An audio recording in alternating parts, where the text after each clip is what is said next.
ప్రభువైన యేసు క్రీస్తు యొక్క పరిశుద్ధ నామంలో మీ అందరకు అమలాపురం హౌసింగ్ బోర్డు క్రీస్తు సంఘము మరియు కాకినాడ బాపూజీ నగర్ క్రీస్తు సంఘముల తరపున సత్య సువార్త అనే మా సువార్త కార్యక్రమాలకు స్వాగతం తెలియజేస్తున్నాం.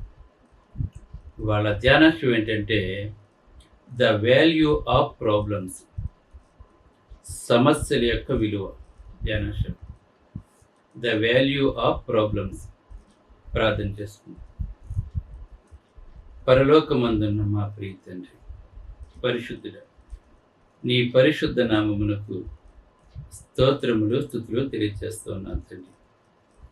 ఈవేళ సమస్యల గురించి, ఆ సమస్యలు వచ్చినప్పుడు అవి ఎందుకు వస్తాయి, ఎలా ఛేదించాలి వివరిస్తూ ఉండగా నీవే నాతో ఉండి మాట్లాడమని, ఈ ప్రసంగం అనేక మందికి ఆదరణ కలుగజేసేదిగా చేయమని క్రీస్తు నామములో ఈ ప్రార్థన చేయుచున్నాను తండ్రి. ఆమేన్.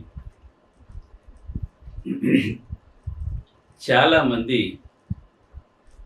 సమస్యలతో ఉక్కిరి బిక్కిరి అయిపోతూ ఉంటారు.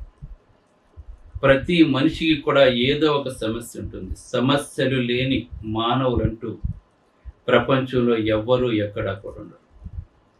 ఆ సమస్యలను ఎవరైతే అధిగమిస్తాడో వాడు ఉన్నతమైన స్థితిలో ఉంటాడు. సమస్యలకు ఈదనటువంటి వాడు, పారిపోయేవాడు, వెన్ను చూపించేవాడు ఓడిపోతాడు.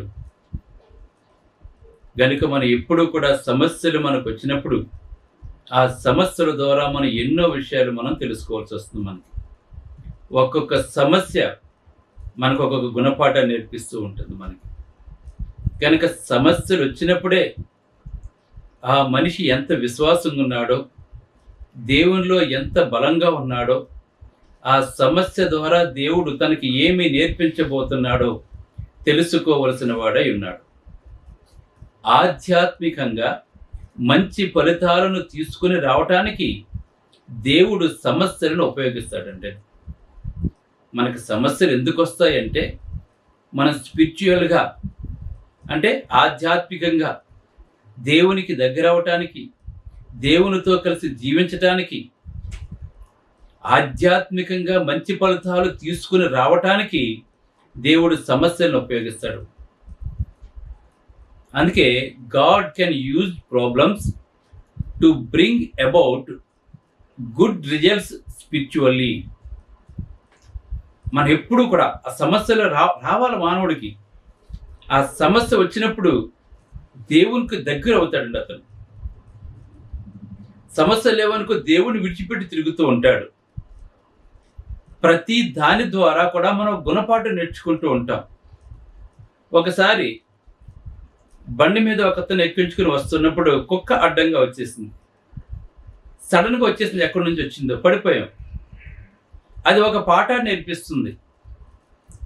మనం వెళ్తున్నప్పుడు ఏదైనా కుక్కగానికి ఎదురవుతే సడన్గా వచ్చేస్తుంది, జాగ్రత్తగా ఉండమని చెప్పి అది మనకి హెచ్చరిక చేస్తూ ఉంటుంది. అంటే ప్రతిదీ కూడా, ప్రతి బాధ వెనుక కూడా ఒక గుణపాఠం ఉంటుంది మనకి. ఎప్పుడు కూడా తెలుసుకుంటూ ఉంటుంటాం మనం. అలాగే ఏదైనా ఒక ప్రమాదం జరగటం అది మంచి విషయం.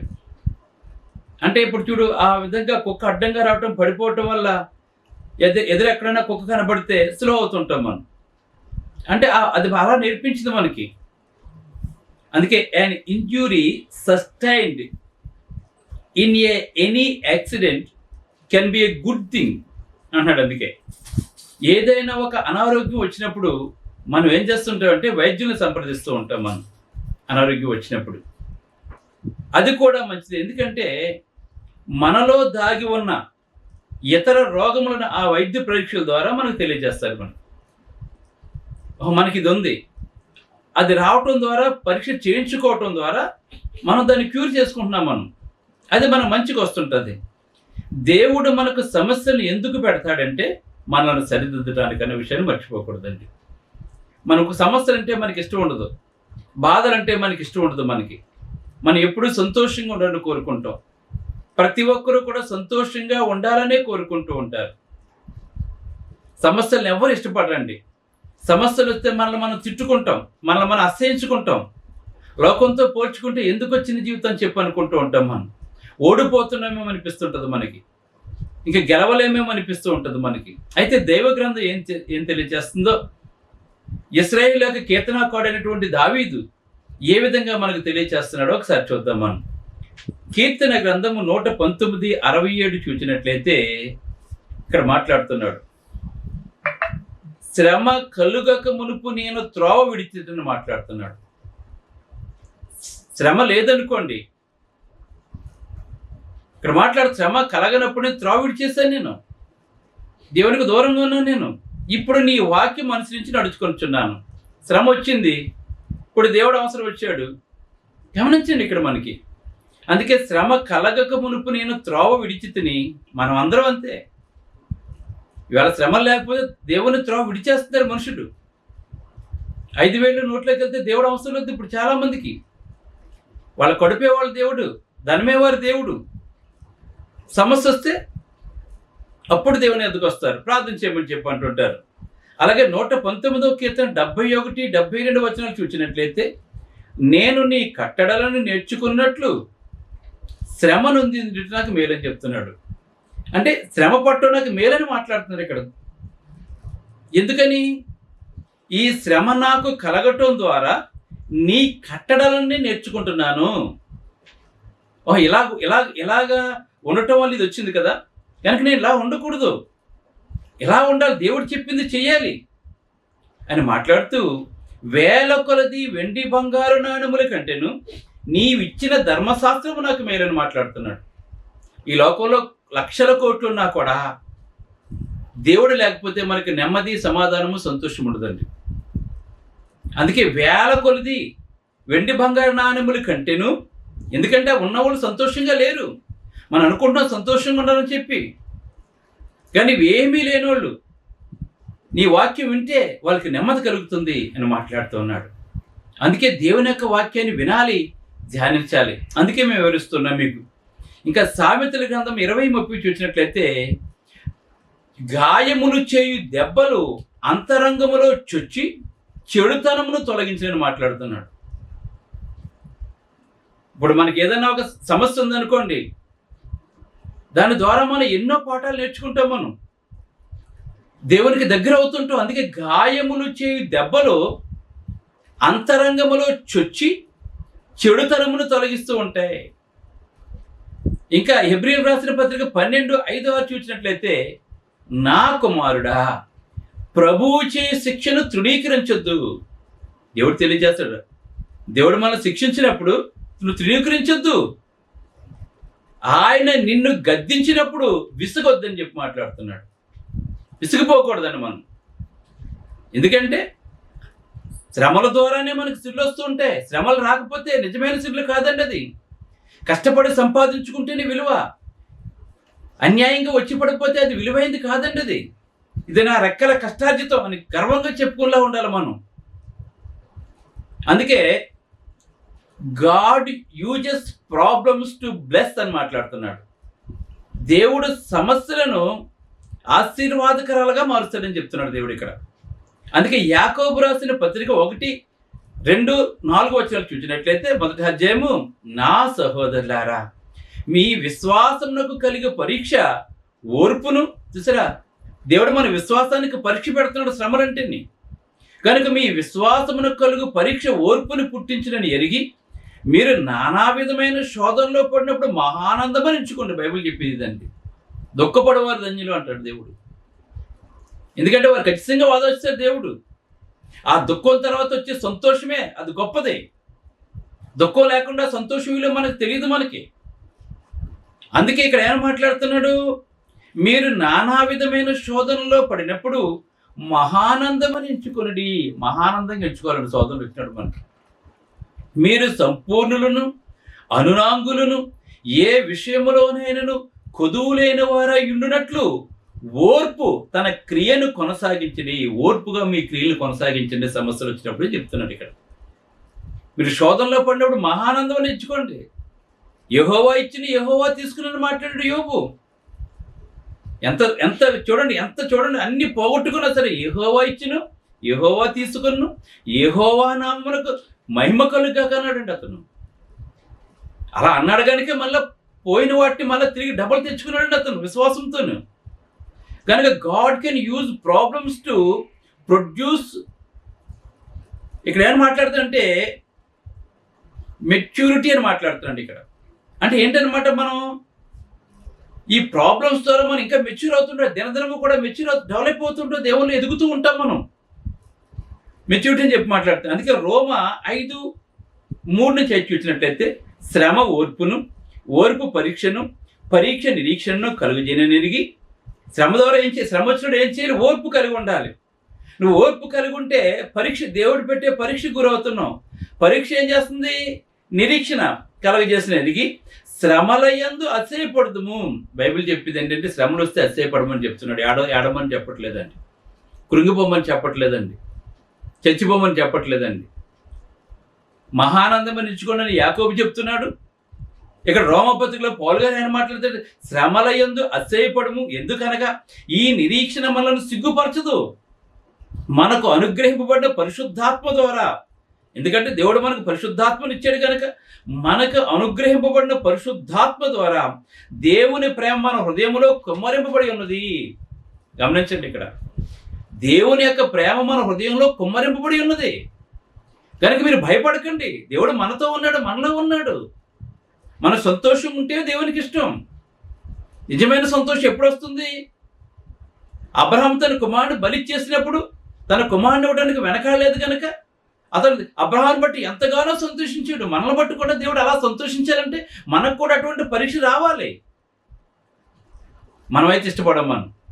అందుకే యాకోబు రాసిన పత్రిక 1వ అధ్యాయము 21 నుంచి 25 చూసినట్లయితే, అందుచేత సమస్త కల్మషమును విర్రవీగుచున్న దుష్టత్వమును మాని లోపట నాటబడి మీ ఆత్మలను రక్షించుటకు శక్తిగల వాక్యమును సాత్వికంతో అంగీకరించండి. మన ఆత్మ రక్షించే వాక్యము, ఆ వాక్యానికి లోపడండి. మీరు వినువారు మాత్రమై ఉండి మిమ్మల్ని మీరు మోసపరుచుకొనకుండా వాక్య ప్రకారం ప్రవర్తించే వారే ఉండండి. శ్రమలు వచ్చినప్పుడు వాక్యాన్ని మర్చిపోతాం, ప్రార్థన మర్చిపోతాం, దేవుణ్ణి దుమ్మెత్తిపోతుంటారు కొంతమంది.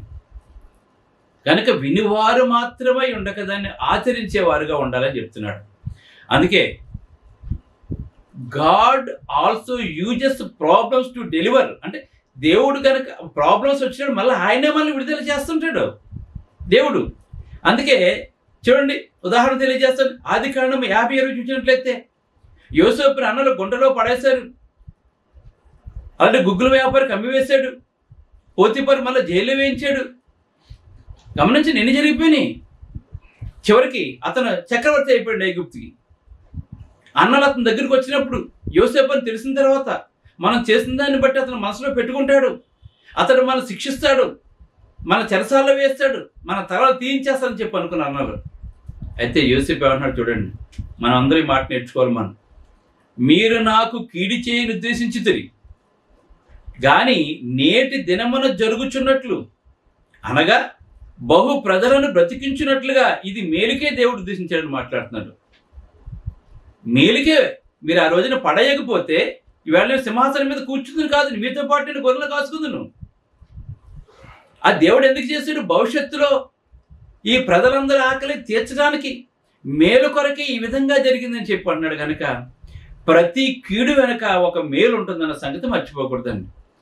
దేవుడు తను ఆశ్రయించిన వారిని ఎప్పుడు విడిచిపెట్టాడు. ఆయన శోధనకు అప్పగించిన దేవుడు మనల్ని, కీడుకు అప్పగించిన మనల్ని దేవుడు, దుఃఖానికి అప్పగించిన దేవుడు మనల్ని.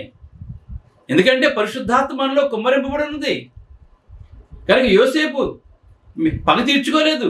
ఆ రోజున మీరు నన్ను లా చేసిన అనలేదండి. నేటి మేలు కొరకు దేవుడు అప్పుడు చేశాడని మాట్లాడుతున్నాడు. అంటే అతను ఎన్ని పరీక్షల్లో ఓర్పును సహించి వచ్చాడో మనం అర్థం చేసుకోవాలి. మనం కూడా అంతే.